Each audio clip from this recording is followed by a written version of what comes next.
Let's start with the basics. How long have you been a Gundog trainer for? 30 years plus. And what sort of level did you get to with gun dogs? Competition. Within the first 10 years of running dogs in competition, I won with 7 dogs in trials, every one of them individually trained by myself, and they all won tests as well. Over 150 awards with those dogs. Right, going to stop there a sec. Bring this down a bit.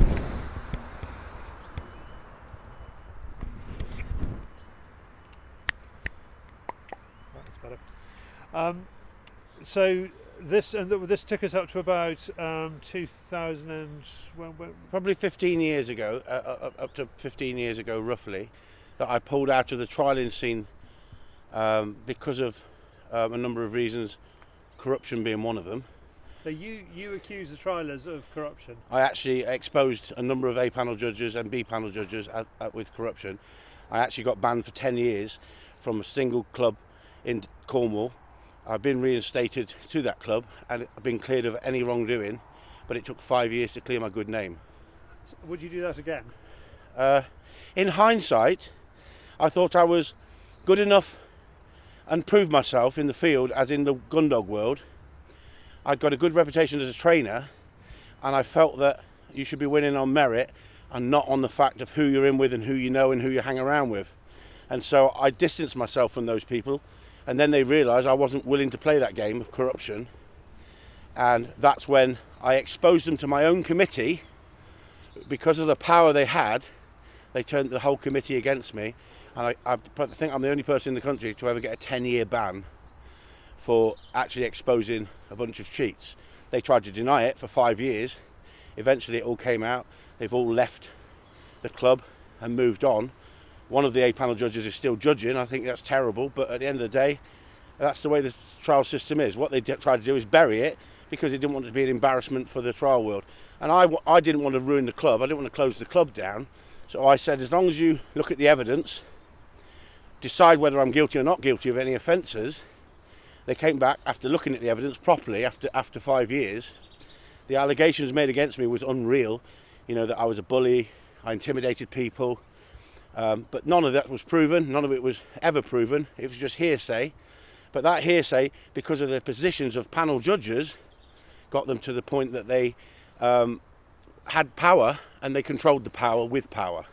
And I wasn't playing that game. I'm good enough to train dogs to win on merit. Now, if you can't compete and you're a professional Gundog trainer, what does that leave you doing? Well, I can compete, but I'm not willing to play the game that they want me to play. Sorry, if Yeah. for those 10 years you couldn't compete? No. I could compete, but from one club I couldn't run my dogs. But the problem is, that sticks with other clubs then, and they think you're a troublemaker because your local club is saying that you are a troublemaker. So all of a sudden a lot of people turn against you, thinking that, hang on, he's out to cause trouble by highlighting what's not right in the Gundog world. So you get knocked back every time you run a dog, or the certain judges you just couldn't run under, and that's a shame really. That's not the way trialling should be. Okay, now that takes us up to about 2009, isn't it, when you Yeah. got... you had about 5 relatively quiet years, and then it's all kicked off again, hasn't it? Well, because of the quiet years with the trialling world, and the people turned their backs on me, because I was doing the training classes, the Gundog demonstrations, I was doing seminars all over the world, that closed down a little bit. And so I thought, right, I'm going to just do what I love doing, training dogs. So I went into training dogs for shooting people, and shooting people mostly. I do still try to train a few dogs for trial people, but it's not my passion. My passion is training dogs for shooting folk. What the world saw was pictures of you, as far as they could tell. I mean, the accusations were lifting a dog off the floor by its ears, swinging a dog around by its ears, and you saying, well, that's perfectly right, those are perfectly acceptable training methods. What really happened? I've never said that that's acceptable training methods. It's as simple as that. I believe that we should be honest and open with people. As professionals, we have a duty of care to these animals, and we have a duty of care to the people we train, that we have to say, this is acceptable as discipline and this is not acceptable. As for swinging dogs around by the ears and beating them, there is no videos out there. Yes, it looks like the dog's being picked by the ears, but it's actually being picked by the scruff, and I can explain why, and it's a really important issue. Why? Because so many people are using electric collars. And if a dog's had a pain on the side of its neck and you go to grab the scruff, it'll turn and bite you, whether it's a soft dog or hard dog, if they've abused the electric collar and not used it properly. I'm not a fan of electric collars. I've never used electric collars myself, but I would always look into something before giving my opinion. And I've watched other people use them and I've seen dogs messed up with them. That doesn't mean the modern collar isn't better and the system's better, but when I was winning with competition dogs, people were putting collars on the dogs and frying them, and that's not acceptable. And I've never ever seen a good dog trained with electric collar as a gun dog. But there is an issue, I mean, the issue which people are bringing up about you, and it kind of comes down to, is it as simple as say, do you smack a dog or not? I use correction. I use the flat of my hand on the base of the backside, right at the bottom of the tail.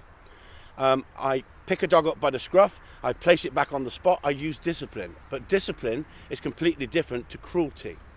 I mean, we're arguing about an ideology here, that you've got a set of people who believe everything should be positive and only treat training and clicker training.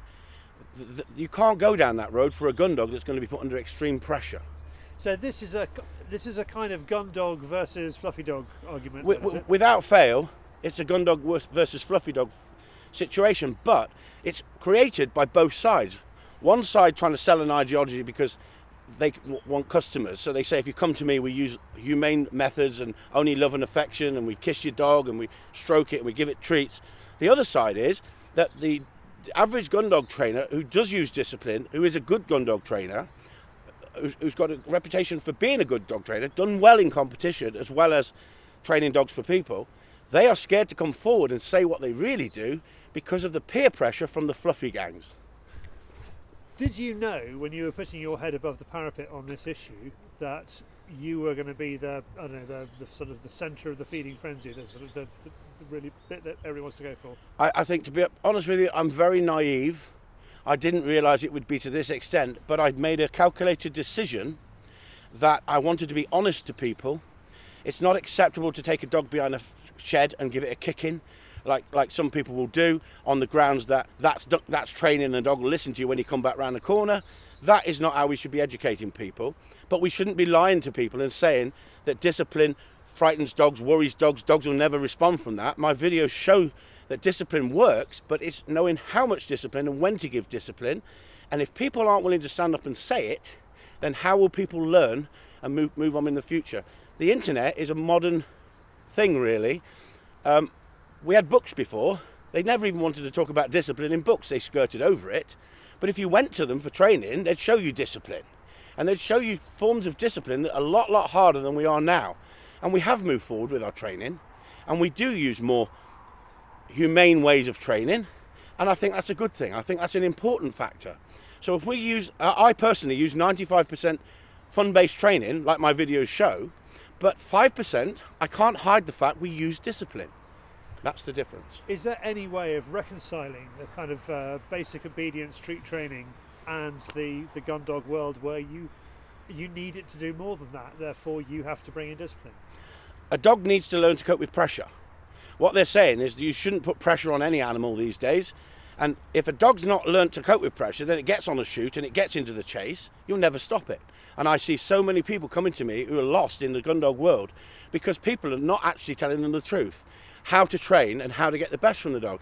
A lot of these top guys are brilliant trainers, but they are not showing people the extent that they train and discipline because of the fear factor. So you're not getting a true reflection of what the situation is. Talking about particularly the difference between tests and trials and the shooting world, because you're now mainly in the shooting world, really, aren't you? Yeah. Are there different training methods there? Are there? I mean, if we're talking about all gun dog training, is it the same thing? No. When I first started off, 30 odd years ago, it was obedience training you put into a dog before you did anything. We've moved forward in all forms of dog training, whether it's gun dog training, police dog training, sniffer dog training, all aspects. And I've studied everything. And I've worked with the police and I've worked with a number of different institutions with dog training. And it's come down to the fact that you've got one side saying everything should be positive and only treat training and love and affection, and the other side saying we can't do it without that. If you put these dogs under and we're talking about sports dogs normally, working dogs, whether they're going to work in the field, not pets come weekend out once in a blue moon. They're going to be put under great temptation with thousands of birds dropping around them if they're doing the jobs properly. And if you want control, you're going to have obedience. But if you put obedience in too soon, you suppress the dog. Then the dog's not going to misbehave, not going to try it on, but he's not going to have the drive that these competition dogs have got. If you want a competition dog, you've got to allow the drive. And I've learned over the years that if you allow the competition, the drive to come there for the competition dog, you then put the obedience in afterwards. That way it doesn't suppress the dog. People are now seeing this on my videos and loving it because they've been taught the old school, suppress it to start with and then gradually introduce it to the game. My idea is let it run in, run in, run in. Once it's got that drive and that enthusiasm, you're going to have to give a little bit of discipline to slow it down and stop it, but discipline has to be within the parameters of acceptance, what's acceptable, what's not cruelty. You mustn't cross the line. Lovely. Just that shot of the pheasants raining down. One of them hits a little UTV, doesn't it? Yeah. And then one lands in the water. Can you just talk me through what's happening in that? Well, in that situation there, I would, on that one drive alone, I probably picked 40 birds if you watch the whole video. And the idea is the birds that are dropping around the dog, he's not allowed to pick unless I ask him to. He's supposed to just sit there, but I shouldn't be telling him to not move. He should just sit there. He should only go for the birds I ask him to. One of the birds, the earlier birds, comes down into the brook and goes down the stream. So I sent him for the one in the brook and I send him for the runners out the back. And then we'll pick the dead ones afterwards, or when I say he can pick them, when it goes quiet on a drive. The idea is if you want that control, you're going to have your discipline in your training. If not, you've got to keep your dog on a lead until the end of the drive and then just let it run riot and pick anything it can find. That's a different sort of training altogether. And there's plenty of people on shoots who haven't got any control. I don't knock them people. It's down to each person's preference. But I come from the competition world where the standard has to be high. And I've realised over the years that you don't need to regimentally train a dog to get the best out of it. We've moved on with every aspect in life. The army's the same. We don't need to beast people non-stop, and yet they still need discipline. And it's the same with all forms of life, the same with your children. So we can relate it to everything, whether it's a sniffer dog, whether it's a police protection dog or protection sports. Those dogs need to be able to release when told. The problem is they can't get them to release because they're not training them right. But I can show you, and my videos show you, that how to have both sides of the story. A well-controlled dog using a little bit of discipline, but 95% fun-based training. Okay, now let's talk about the kind of the horror aspect of it all, because you have had a fairly rough couple of years. Can you sort of give me the history of what's happened? I've had an unbelievable 4 years. At the end of the day, I didn't realise there was so much hate on the internet. I mean, the internet is a wonderful tool, a fantastic reference tool, but there's so much lies and things that people tell novice people, and they wouldn't know, because unless you've been there and done it, you wouldn't know. It's as simple as that. So people are believing anything, what they're watching on the internet. The problem is, the internet then becomes a bad tool and dangerous when it's unmanned. And it is unmanned. It's a free-for-all. And at the end of the day, if you haven't got disciplines, rules set and boundaries, then who's going to police it? The police don't want to police it because they say they haven't got the manpower. So people can make threats to kill.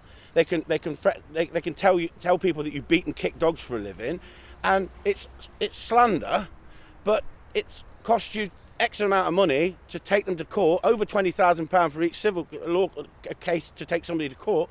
You can't go after everybody. So if you put your head above the parapet, you've got to accept you're going to be shot at. As long as I'm shot at fairly, you're allowed to disagree with my methods of training. But what I don't like is the fact that they take my videos, edit them, and only show the discipline side and not show the whole story. My videos are there for people to make judgment themselves by looking at them and saying, okay, we might not like that, but I like that. Then decide whether they want to carry on watching the videos or not. It's a free country. If you don't like them, don't watch them. But the one thing I feel that we need to do as gun dog trainers, if we're professionals, is be honest. There's no point in saying we don't use discipline, but actually, on the quiet, use discipline, because we're misleading people. And that's what made me stand up and be honest about what we do use and what's acceptable in my eyes. Your opinion might be different to my opinion, but we can agree to disagree. But I wouldn't send you hate mail, or I wouldn't go out of my way to rubbish your business and your life. And I'm so privileged to have customers who trust me with their dogs.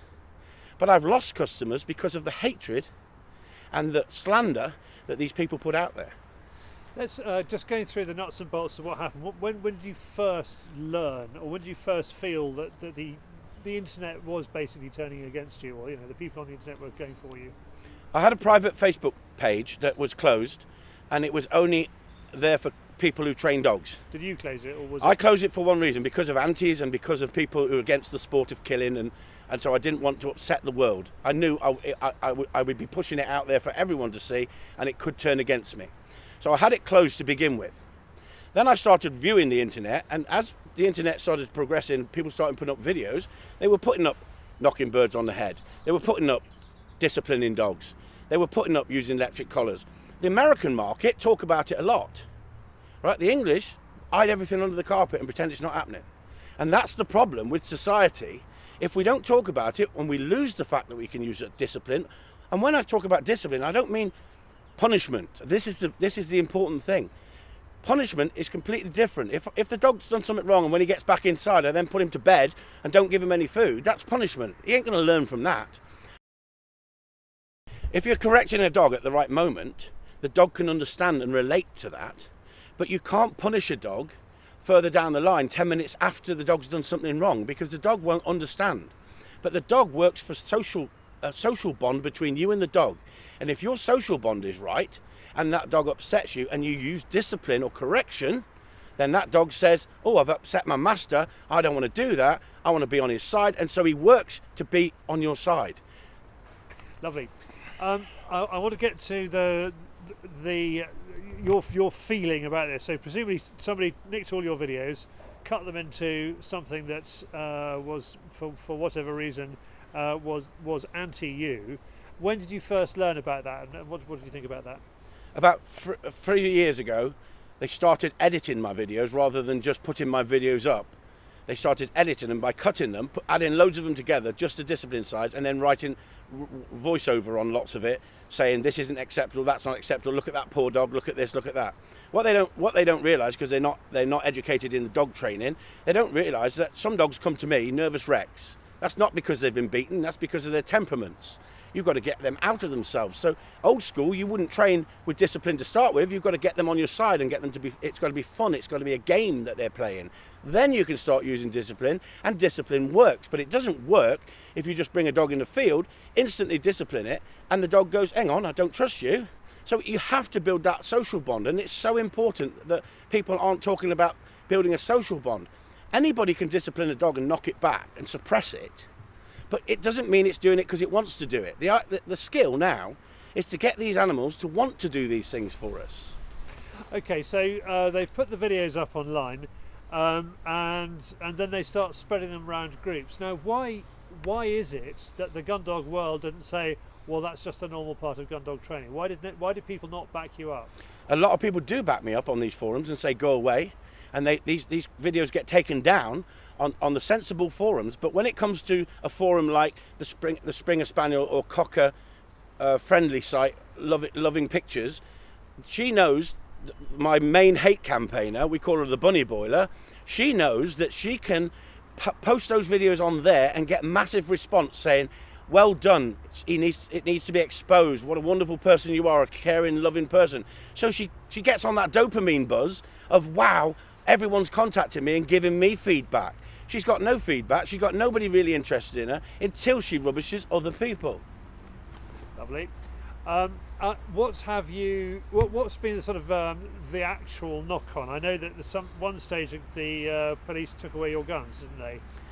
Yep, because of allegations that she made that were slanderous and not true, the police had to act because they felt that until they'd looked into it, I might not have been a fit and proper person to own my guns. I totally understand that because of safety.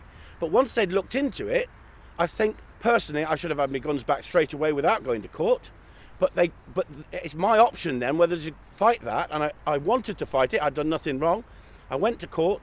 That cost £5,000 to get my guns back. I got them back very quickly, but all because of allegations made, and then when they went back to this person, the same person, the bunny boiler, they couldn't substantiate them because they had no proof. There was no proof there, so they had to give the guns back. The judge, the Crown Court judge, was fantastic, and he said, this is this man's tools of the trade, and that's what they are. They're tools of the trade. I need them to do the job I've done. I've had them for 30 odd years. I've never got myself into trouble. I've kept myself out of trouble. I have to monitor what I say to people, but people seem to be able to say what they want to say to me because they got freedom of speech, but they don't own shotguns. Anybody with a gun license, I understand you've got to be sensible, but you shouldn't have your freedom of speech taken away. You have a right to defend your good name, and at the end of the day, sometimes you can be assertive when talking to people and get a point across, and other times you have to be totally professional and acting to win hearts and minds. And I do believe that, you know, if the internet was monitored, it would be a better place. But who's going to monitor it? What are you doing to get over this whole issue? It's not me so much. It's my wife. It's my family. It's the stress it causes them. You know, they're not as strong as me. I'm quite a strong guy. You know, like I said to you earlier, I stood up for the trial world and took them on and said, I don't like cheats. And I was willing to be, you know, take the knocks for it. I was more interested in integrity than winning. Winning's not everything. Winning is fantastic, but it's got to be won because you've got the best dog on the day. And it's the same with this. I can take these people on and I ignore the hate that comes through on a regular basis. But the one thing I'm trying to do is I'm trying to now show, where I didn't at one point, that this woman is an instigator of all this trouble. She's never met me, she's never trained with me, and yet she's gone out of her way, because I think, and she's already said it, that she's been to trainers who have abused dogs, and she's actually watched this. So she thinks to get the response that I've got and the control and the nice training I have got, is it must be because he beats them, because she can't do it herself. There's a lot more into it. It's deeper psychology. It's movement, timing. It's all these things. It's not just visual. You wouldn't understand unless you'd been doing it for 30 years. You know, I'm a master at my craft, at training problem dogs. And when people bring dogs here and they've gone across there, they could be on the road within 5 minutes and dead. My job is to get them back, get them to listen to you, and then they can have a wonderful life in the field, working in the field. Without that, if you take away correction, discipline from us gun dog trainers, then we might as well all stop, because without that we can't work dogs. If we're being honest. I've got to ask, you did lose your rag with her once, and she rather publicly recorded it and put it on YouTube. How did that come about? 5 o'clock in the morning, 4 o'clock in the morning, somebody sent me a link saying, have you seen her latest video that she's done on you?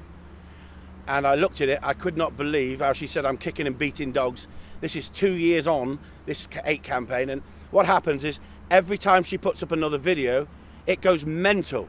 The phone goes, the internet, the phones and everything, the internet just keeps bang bang tripping off. We have to switch it off because it goes mental for about 3 weeks. And then all of a sudden it starts to die down again, because what happens then, people come onto my YouTube site, they look at my videos and think, hang on, this bloke ain't what they're making out to be, right? And so at the end of the day, it tends to go away then a little bit.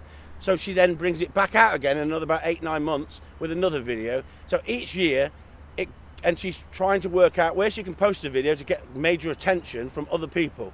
And that's where the damage is being caused, because mud sticks. Is that the same what they say? I think that's the saying. At the end of the day, that's, you know, you make accusations against somebody, they may be totally innocent, but other people will believe it and then get on the bandwagon. And I've had other people then sharing it, saying this bloke beats dogs. I've actually watched him at trials and he's useless. I haven't trialed for 10 years, well 8 years, so how do they know? Because they've only been running dogs for 2 years. They've never met me at a trial running a dog, because I haven't run a dog, and they're in Surrey. But they're gun dog trainers, and they train exactly the way she does, with fluffy techniques, but they train pets. And they don't just train gun dogs, they train pets. I'm a gun dog specialist, but I could train pets in my sleep. But would I have to use so much discipline? No, because they're not going to be put under the same temptation as a dog with birds dropping all around it, flapping. And the temptation that those dogs will be under, the same as a police dog calling a police dog off. Once he's had a number of bites, he don't want to let go. He don't want to sit there when you put him in there and say release. So they have to use discipline to make him release. So the discipline works But now even the police have had that taken off them, because society now says you can't do that. No one can train this way anymore. We're going too far one way because of the way peer pressure is. That's what it's down to. All right, going back to that particular morning. So you got the email at 4 o'clock in the morning, and then you rang her up and said, I got the email at sorry. I got the email at 4 o'clock in the morning. I sat there. I answer about 30 or 40 emails because people asking me question after question of how to train a dog, how to get this, and I'm not getting paid for this. This is all free to help people because I've realised how many people are struggling, and I just don't want them to get ripped off and turned over. So I'm helping people. Then this one comes through saying, "Have you seen this from this woman? She's kicked off again, Chris. This is going to be dead damaging." It says he beats and kicks dogs for a living, right? At the end of the day, I then was so angry. I phoned her up. I had a phone number. I've not been giving her harassment. I left her alone because I thought, I can't debate with you. You're wasting time debating with. I phoned her up in a private message, and in the background, a guy starts swearing at me after I started speaking to her normally at first, saying, pass me the effing phone, I'll tell him. Then I upped my ante and I swore at her, and she thinks she's being clever because she's edited the conversation and only said that she lives in Scotland, she's on her own, and she felt intimidated and threatened, when in fact, if they went back and looked at the evidence properly, they'd see that she lives with a bloke who she's not supposed to be living with, who was in the bedroom, obviously, when I called. She says that the reason that he wasn't on the conversation, the reason that the conversation is only partly of a phone conversation is because she doesn't know how to work her phone and didn't know how to switch it on. And so she eventually switched it on halfway through the conversation. So you get, yet again, more slander and more lies. I got a resolution order for swearing at someone down the phone in a private message, not having a fight on the internet for all the public to see. I asked her, why can't you leave me alone? I was abusive towards her, as in verbally, but not threatening her in any way that I was going to come and get her or anything like this. I said, why can't you leave me alone? You've never trained with me, you've never seen me kick and beat dogs, and you're going out of your way to ruin a man's life and his family. They only show you what they want to show you. That's absolutely brilliant. Is there anything else you want to say? And the trouble with these interviews is that generally you think of 15 things you should have said, but what's nice about this is the way you've said it. Why is that, Charlie? Because it's passionate. You've been talking to me, yeah, and they've been watching that. Yeah. So that's been really important. And so it won't be worth you sort of recording something and just saying it. Yeah. You have. Do you think I've been too loud? Yes, but you are. You can't, right. It's up to me to sort that out. Oh, see, no. Can I just say something about that? Yeah, go on. That's magic. One of the things is there's a very fine line between arrogance and confidence. Yes. And a lot of people take me over the phone because I'm a big guy. I'm quite loud. Everyone says, "Oh, Chris is dead loud," but once you actually get to know him, he's generally a friendly giant. At the end of the day, I can stand up for myself. I'm a big guy. I can look after myself. I don't go out of my way to rubbish people. At the end of the day, how other people train is up to them. But if I saw cruelty, I'd report cruelty. It's as simple as that. Because I'm not promoting cruelty to animals. I'm promoting correction and education. And education and correction, then you can agree or disagree, and I take that all day long. But not hate. Not a campaign that becomes so toxic it ruins people's lives. And that's why no one will come forward and give honest opinions in the Gundog world, let alone the dog training world in this country, because of the fear factor, the peer pressure from this group of people that are saying that's the only way. If that's the only way, my argument is this: put your videos up and show us. Show us dogs under temptation that I put my dogs in, and under great pressure that you can stop them on a sixpence, cast them out, and they go out with drive and desire. Not walk out there, not mess around coming back and you tell them 10 times, but they are sharp on the whistle. I've had people saying, isn't he cruel? He calls the dog in on a whistle. You know, it's absolutely pathetic because they don't have no understanding of what we do out in the countryside. I supported the countryside rally on 2 occasions. I went to London. I've never been fox hunting, but I supported it on the principle of that they have a right to do something if it's within the law of this land. And until they change the laws, and this is the same thing with electric collars, you can't use electric collar in Wales. Scotland want to ban them. England want to ban them, but they're now beginning to realise that they've been missold an ideology that they're dangerous, they burn dogs, they do this, they do that. Actually, used properly, in the right concept, they actually work on problem dogs if you need to solve the problem quickly. That doesn't mean you've solved the problem forever, but you've corrected the dog. But do I use them? No, because I like to get the social bond with the dog rather than just zapping a dog. And that's why it's important to me. There's a balance between what I like, but would I rubbish somebody who uses electric collars? It's not my job. It's their decision. I might not like it, but I have a right to say they're cruel, but I'm not cruel. There's a difference between, we have to accept what other people like in this world. The same as pigeon shooting, fox hunting, anything. Why should we rubbish them if that's what they want to do? It's within the rules of this land. We are trying to be dictated to by everything we do. Even the Kennel Club are now saying, in their opinion, everything should be positive and positive only. And yet, on the quiet, they'll turn around to me and say, listen, Chris, we know you do it, and we know Gundog people do it, but we mustn't be seen to be agreeing with you. And that's the problem with the same with BASC. They are very quick to say, we want the fluffy gang who go to the scurries and throw dummies. We don't want to lose that revenue, but we understand you do it, but we can't be seen to be liking it because we've got to sit on the fence. We've got to wear 2 umbrellas. We come under 2 different categories. We've got to please them and we've got to please them. And the Kennel Club is exactly the same. They've got people who are not happy with discipline, so they don't want to lose that income, so they mustn't be seen to be getting too involved in this. And so that's why the national press haven't gone with this, because the hate campaign that has come down on me to the level it has, people have taken their own lives and it's ruined their whole lives, right? 30 years of mastering an art, training dogs to a very high standard, all of a sudden wrecked by hatred. And that's what it is, because they can now see 2,500 videos and be constructive with their opinions, but they're not. They're editing only the discipline because they're trying to promote their own way of training. Sorry to go on.